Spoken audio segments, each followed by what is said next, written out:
بسم الله الرحمن الرحيم. ألف لام را، تلك آيات الكتاب المبين. إنا أنزلناه قرآنا عربيا لعلكم تعقلون. نحن نقص عليك أحسن القصص بما أوحينا إليك هذا القرآن وإن كنت من قبله لمن الغافلين. إذ قال يوسف لأبيه يا أبت إني رأيت 11 كوكبا والشمس والقمر رأيتهم لي ساجدين. قال يا بني لا تقصص رؤياك على إخوتك فيكيدوا لك كيدا إن الشيطان للإنسان عدو مبين. وكذلك يجتبيك ربك ويعلمك من تأويل الأحاديث ويتم نعمته عليك وعلى آل يعقوب كما أتمها على أبويك من قبل إبراهيم وإسحاق إن ربك عليم حكيم. لقد كان في يوسف وإخوته آيات للسائلين إذ قالوا ليوسف وأخوه أحب إلى أبينا منا ونحن عصبة إن أبانا لفي ضلال مبين. اقتلوا يوسف أو اطرحوه أرضا يخل لكم وجه أبيكم وتكونوا من بعده قوما صالحين. قال قائل منهم لا تقتلوا يوسف وألقوه في غيابات الجب يلتقطه بعض السيارة إن كنتم فاعلين. قالوا يا أبانا ما لك لا تأمنا على يوسف وإنا له لناصحون. أرسله معنا غدا يرتع ويلعب وإنا له لحافظون. قال إني ليحزنني أن تذهبوا بي وأخاف أن يأكله الذئب وأنتم عنه غافلون. قالوا لئن أكله الذئب ونحن عصبة إنا إذا لخاسرون. فلما ذهبوا به وأجمعوا أن يجعلوه في غيابة الجب وأوحينا إليه لتنبئنهم بأمرهم هذا وهم لا يشعرون. وجاءوا أباهم عشاء يبكون. قالوا يا أبانا إنا ذهبنا نستبق وتركنا يوسف عند متاعنا فأكله الذئب وما أنت بمؤمن لنا ولو كنا صادقين. وجاءوا على قميصه بدم كذب قال بل سولت لكم أنفسكم أمرا فصبر جميل والله المستعان على ما تصفون. وجاءت سيارة فأرسلوا واردهم فأدلى دلوه قال يا بشرى هذا غلام وأسروه بضاعة والله عليم بما يعملون. وشروه بثمن بخس دراهم معدودة وكانوا فيه من الزاهدين. وقال الذي اشتراه من مصر لامرأته أكرمي مثواه عسى أن ينفعنا أو نتخذه ولدا. وكذلك مكنا ليوسف في الأرض ولنعلمه من تأويل الأحاديث والله غالب على أمره ولكن أكثر الناس لا يعلمون. ولما بلغ أشده آتيناه حكما وعلما وكذلك نجزي المحسنين. وراودته التي هو في بيتها عن نفسه وغلقت الأبواب وقالت هيت لك قال معاذ الله إنه ربي أحسن مثواي إنه لا يفلح الظالمون. ولقد همت به وهم بها لولا أن رأى برهان ربه كذلك لنصرف عنه السوء والفحشاء إنه من عبادنا المخلصين. واستبق الباب وقدت قميصه من دبر وألف يا سيدها لدى الباب قالت ما جزاء من أراد بأهلك سوءا إلا أن يسجن أو عذاب أليم. قال هي راودتني عن نفسي وشهد شاهد من أهلها إن كان قميصه قد من قبل فصدقت وهو من الكاذبين وإن كان قميصه قد من دبر فكذبت وهو من الصادقين. فلما رأى قميصه قد من دبر قال إنه من كيدكن إن كيدكن عظيم. يوسف أعرض عن هذا واستغفري لذنبك إنك كنت من الخاطئين. وقال نسوة في المدينة امرأة العزيز تراود فتاها عن نفسه قد شغفها حبا إنا لنراها في ضلال مبين. فلما سمعت بمكرهن أرسلت إليهن وأعددت لهن متكأ وآتت كل واحد منهن سكينا وقالت اخرج عليهن. فلما رأينه أكبرنه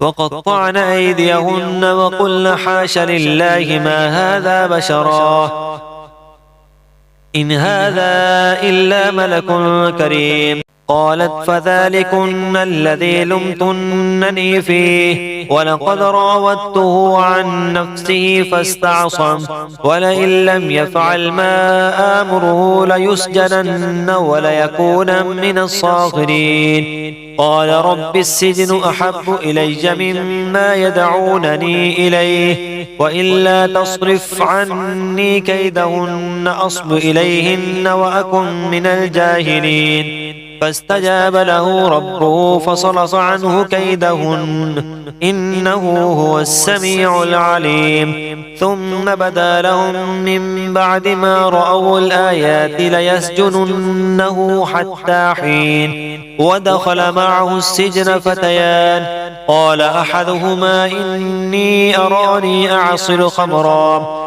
وقال الآخر إني أراني أحمل فوق رأسي خبزا تأكل الطير منه نبئنا بتأويله إنا نراك من المحسنين. قال لا يأتيكما طعام ترزقانه إلا نبأتكما بتأويله قبل أن يأتيكما ذلكما مما علمني ربي إني تركت ملة قوم لا يؤمنون بالله وهم بالآخرة هم كافرون واتبعت ملة آبائي إبراهيم وإسحاق ويعقوب ما كان لنا أن نشرك بالله من شيء ذلك من فضل الله علينا وعلى الناس ولكن أكثر الناس لا يشكرون.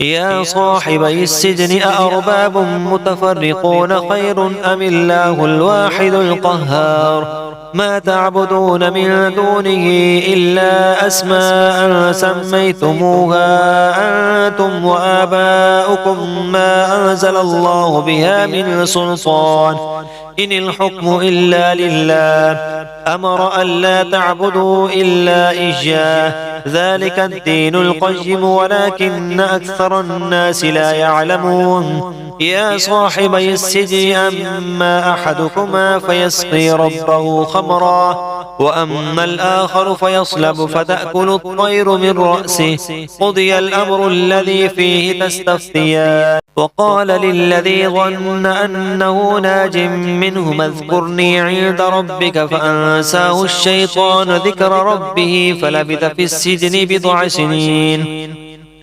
وقال الملك إني أرى 7 بقرات سمان يأكلهن 7 عجاف و7 سنبلات خضر وأخر يابسات يا أيها الملأ أفتوني في رؤياي إن كنتم للرؤيا تعبرون. قالوا أضغاث أحلام وما نحن بتأويل الأحلام بعالمين. وقال الذي نجا منهما وادكر بعد أمة أنا أنبئكم بتأويلي فأرسلون يوسف أيها الصديق أفتنا في 7 بقرات سمان يأكلهن 7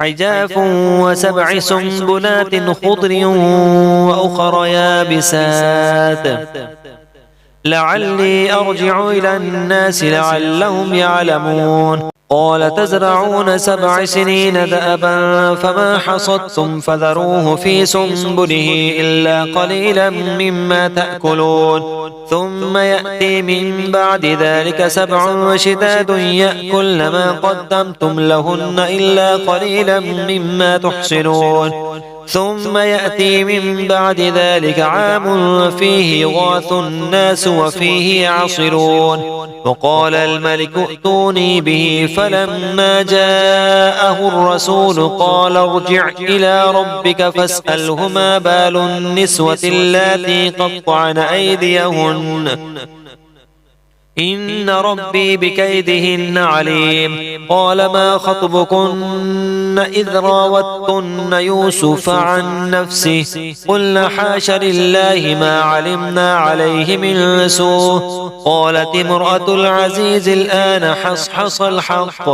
أنا راودته عن نفسه وإنه لمن الصادقين ذلك ليعلم أني لم أخنه بالغيب وأن الله لا يهدي كيد الخائنين وما أبرئ نفسي إن النفس لأمارة بالسوء إلا ما رحم ربي إن ربي غفور رحيم وقال الملك ائتوني به أستخلصه لنفسي فلما كلمه قال إنك اليوم لدينا مكين أمين قال اجعلني على خزائن الأرض إني حفيظ عليم وكذلك مكنا ليوسف في الأرض يتبوأ منها حيث يشاء نصيب برحمتنا من نشاء ولا نضيع أجر المحسنين ولأجر الآخرة خير للذين آمنوا وكانوا يتقون وجاء إخوة يوسف فدخلوا عليه فعرفهم وهم له منكرون ولما جهزهم بجهازهم قال ائتوني بأخ لكم من أبيكم ألا ترون أني أوفي الكيل وأنا خير المنزلين فإن لم تأتوني به فلا كيل لكم عندي ولا تقربون قالوا سنراود عنه أباه وإنا لفاعلون وقال لفتيانه اجعلوا بضاعتهم في رحالهم لعلهم يعرفونها إذا انقلبوا إلى أهلهم لعلهم يرجعون فلما رجعوا إلى أبيهم قالوا يا أبانا منع منا الكيل فأرسل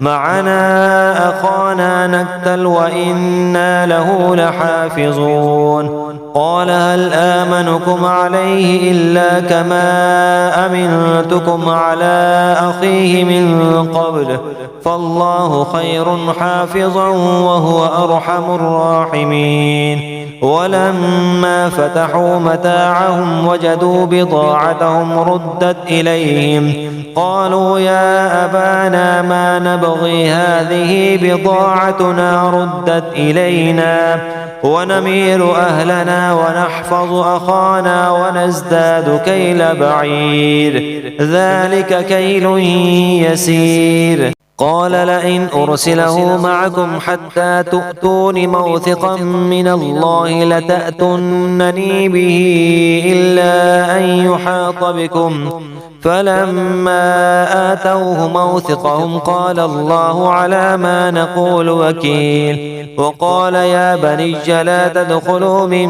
باب واحد وادخلوا من أبواب متفرقة وما أغني عنكم من الله من شيء إن الحكم إلا لله عليه توكلت وعليه فليتوكل المتوكلون. ولما دخلوا من حيث أمرهم أبوهم ما كان يغني عنهم من الله من شيء إلا حاجة في نفس يعقوب قضاها وإنه لذو علم لما علمناه ولكن أكثر الناس لا يعلمون. ولما دخلوا على يوسف آوى إليه أخاه قال إني أنا أخوك فلا تبتئس بما كانوا يعملون. فلما جهزهم بجهازهم جعل السقاية في رحل أخيه ثم أذن مؤذن أيتها العير إنكم لسارقون. قالوا وأقبلوا عليهم ماذا تفقدون؟ قالوا نفقد صواع الملك ولمن جاء به حمل بعير وأنا به زعيم. قالوا تالله لقد علمتم ما جئنا لنفسد في الأرض وما كنا سارقين.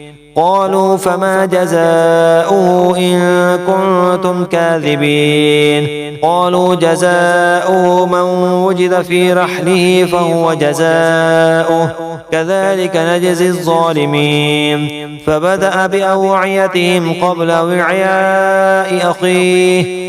وعاء أخيه ثم استخرجها من وعاء أخيه كذلك كدنا ليوسف ما كان ليأخذ أخاه في دين الملك إلا أن يشاء الله نرفع درجات من نشاء وفوق كل ذي علم عليم. قالوا إن يسرق فقد سرق أخ له من قبل فأسرها يوسف في نفسه ولم يبدها لهم.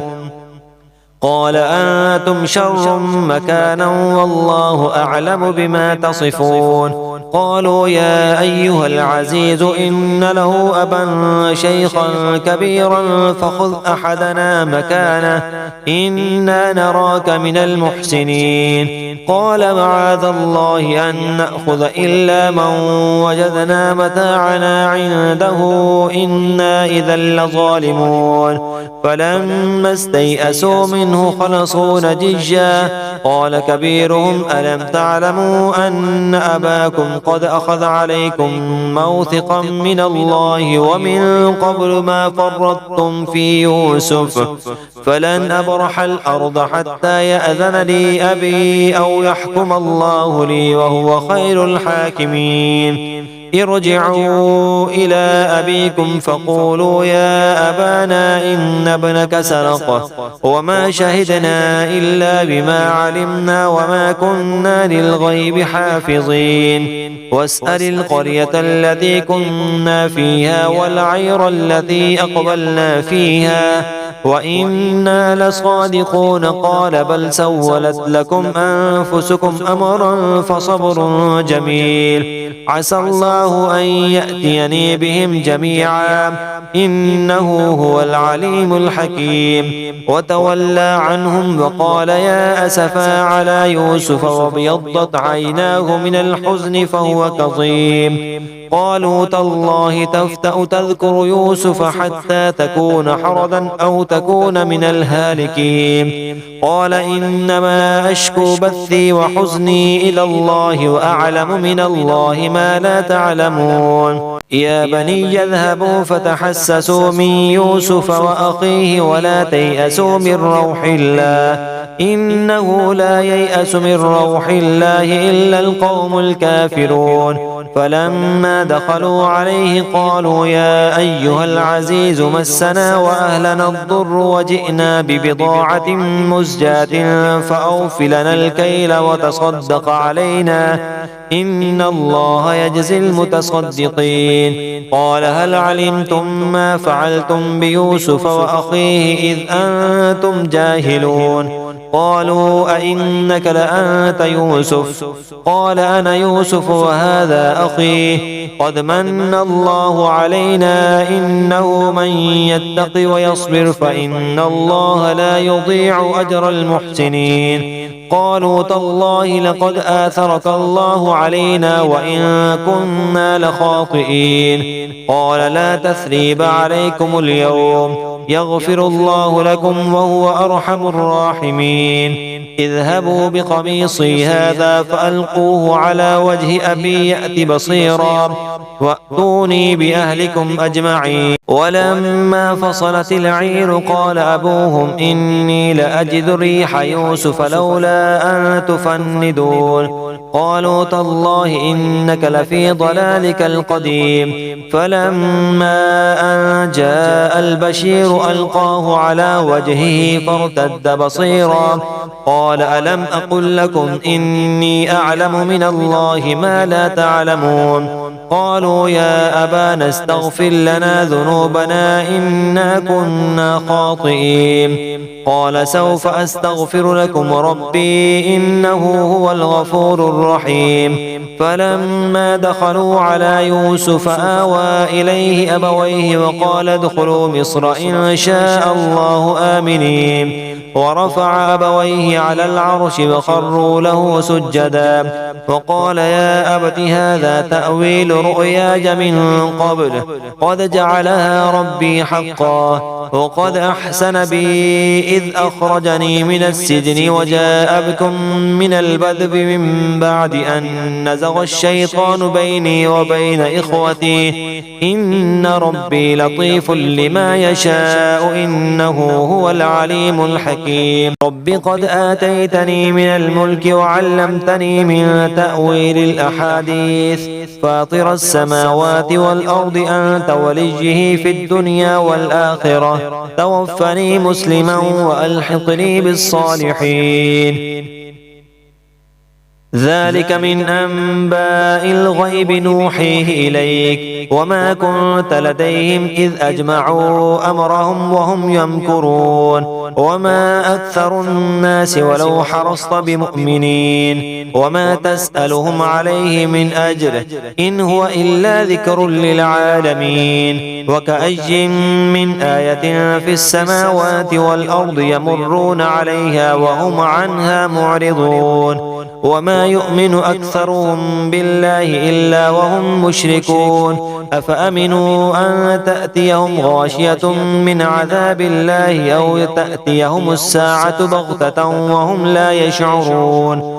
قل هذه سبيلي أدعو إلى الله على بصيرة أنا ومن اتبعني وسبحان الله وما أنا من المشركين. وما أرسلنا من قبلك إلا رجالا نوحي إليهم من أهل القرى أفلم يسيروا في الأرض فينظروا كيف كان عاقبة الذين من قبلهم ولدار الآخرة خير للذين اتقوا أفلا تعقلون. حتى إذا استيأس الرسل وظنوا أنهم قد كذبوا جاءهم نصرنا فنجي من نشاء ولا يرد بأسنا عن القوم المجرمين. لقد كان في قصصهم عبرة لأولي الألباب ما كان حديثا يفترى ولكن تصديق الذي بين يديه وتفصيل كل شيء وهدى ورحمة لقوم